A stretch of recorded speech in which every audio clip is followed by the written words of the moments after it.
Taliparamba sir Sayyid കോളേജിന് കേരള സർക്കാരിന്റെ സാക് A+ അംഗീകാരം.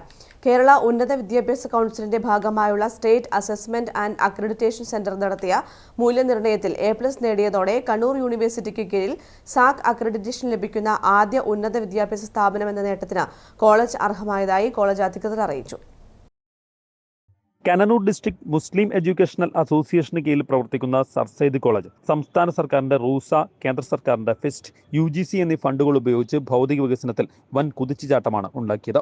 ഇവയെല്ലാം സാക് മൂല്യനിർണ്ണയത്തിന് നിർണായകമായി. കേന്ദ്ര സർക്കാരിന്റെ നാക് അക്രഡിറ്റേഷന് കോളേജുകളെ പ്രാപ്തരാക്കുക എന്ന ലക്ഷ്യത്തോടെയാണ് സാക് അസസ്മെന്റ് പ്രക്രിയ നടന്നത്. നാക് പ്രതിനിധികളുടെ സന്ദർശനത്തിന് ശേഷം ഫലപ്രഖ്യാപനത്തിന് കാത്തിരിക്കുകയാണ്.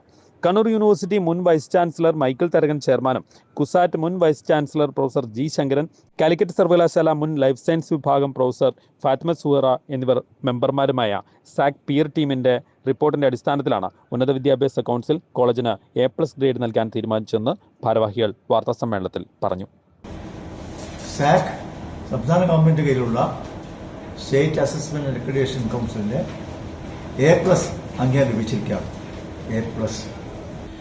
ഇത് നാഷണൽ അസസ്മെന്റ് പോലെ തന്നെ നാഷണൽ അസസ്മെന്റിൽ 7 ക്രൈറ്റീരിയ ആണുള്ളത്.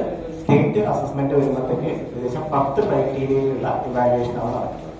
അത് നമ്മൾ എവാലുവേറ്റ് ചെയ്യാൻ വന്നത് കണ്ണൂർ യൂണിവേഴ്സിറ്റിയുടെ മുൻ വൈസ് ചാൻസലറായ മൈക്കിൾ തരകൻ സാറും അതോടൊപ്പം കുസാറ്റിലെ മുൻ VC ആയ ശങ്കരൻ സാറ്, പിന്നെ കാലിക്കറ്റ് യൂണിവേഴ്സിറ്റിയിലെ ലൈഫ് സയൻസിലെ പ്രൊഫസറായിരിക്കുന്ന സുഹറ മാഡം, ഇങ്ങനെ 3 പേരാണ് അസസ് ചെയ്തത്. അതോടൊപ്പം തന്നെ ഹയർ എഡ്യൂക്കേഷന്റെ ഡിപ്പാർട്ട്മെന്റ് ഉണ്ടായിരുന്ന 6 പേര് നമ്മളെ ഒരു ദിവസം മുന്നേ നമ്മളെ ഫയലും ഡോക്യുമെന്റ്സും കണ്ടിന്യൂസ്ലി വെരിഫൈ ചെയ്യുന്നു.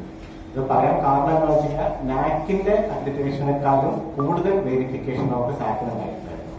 അപ്പം അതിനുശേഷമാണ് അവർ ഈ ഗ്രേഡ് നമുക്ക് പ്രഖ്യാപിച്ചിട്ടുള്ളത്.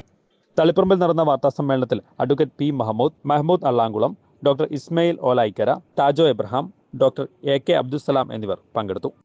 News bureau, Taliparamba.